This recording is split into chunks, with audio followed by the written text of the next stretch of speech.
Hello, animal adventurers. Today we're going to talk about spots. One of the first kinds of animals that you think of with spots is a giraffe.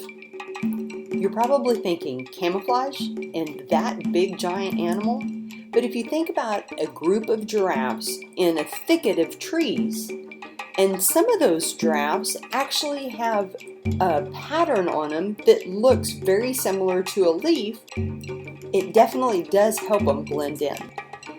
Now, just like a zebra with their striping pattern, giraffes are the same with their spotting pattern, that every single giraffe has a different spotting pattern, just like our fingerprints. Now, a giraffe's spots also help them in other ways when they're out in the bright sun. It actually helps them regulate their body temperature. The dark spots on their body actually absorb more heat, and underneath those spots there are more blood vessels, and that blood is then circulated through their body, dispersing the heat and regulating their body temperature. In thinking about other wild animals that have spots, a lot of big cats come to our mind, like a leopard, a jaguar, and a cheetah. Now, when you think about domesticated animals with spots, there's 101 ideas that come to my mind, and that would be a Dalmatian dog. There's a number of deer species that live at or around the wildlife ranch. Let's first talk about the fallow deer. Now, the fallow deer has 3 different coat colors.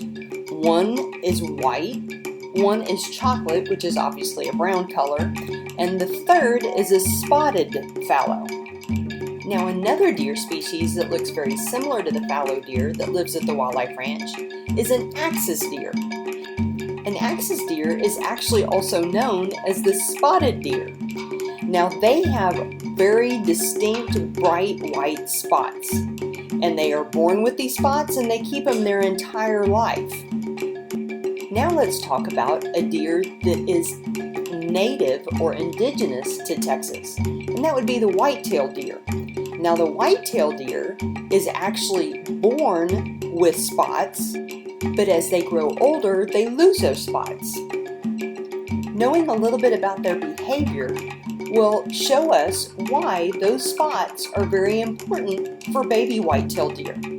Now, what happens when I say behavior is if a mom whitetail is alarmed, what happens is the baby deer will just drop to the ground and it will blend in with the surroundings.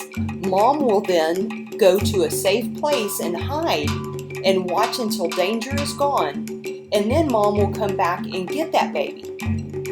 Baby whitetail deer are called fawns, and we are actually right at the very beginning of fawning season. So keep this in mind. If you see a baby whitetail deer and there's a mom nowhere around, she probably is hiding somewhere where you can't see her.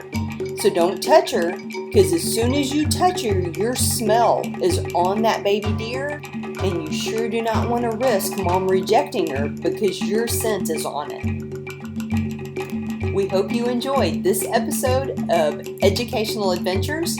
Now, how about you challenge mom and dad to see who can come up with the longest list of spotted animals?